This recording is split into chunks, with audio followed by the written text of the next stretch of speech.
যে কওমি মাদ্রাসায় জঙ্গি তৈরি হয়, মন্ত্রীও পেয়েছে, শিক্ষামন্ত্রীও পেয়েছে, এবং তিনি একজন মন্ত্রী, তাও আইন মন্ত্রী। তিনি বলেছিলেন এই কথা সংসদে। এরপর সারা বাংলাদেশের মাদ্রাসাগুলো মহাবিপদে পড়ল।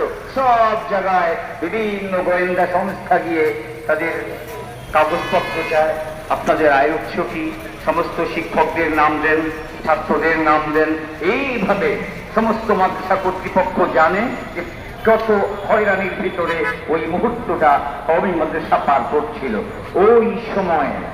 এবং আপনারা জানেন এই যে এখানে এই যে জায়গাটায়, আপনারা জানেন হুজুরের দোয়ায়, হুজুরের ইচ্ছায়, হুজুরের নির্দেশে 25-26 বছর ধরে এখানে বিভিন্ন অনুষ্ঠানে আমি এই মাইকের দায়িত্বে থাকি।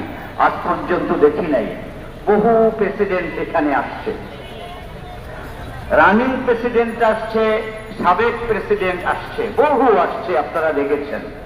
মেয়র এসেছেন এবং অনেক মন্ত্রী এসেছেন, গণ্যমান্য অনেক ব্যক্তিবর্গ এসেছেন। তারা সব সময় নিচে বসেছেন, এখানে কোনো চেয়ার ছিল না।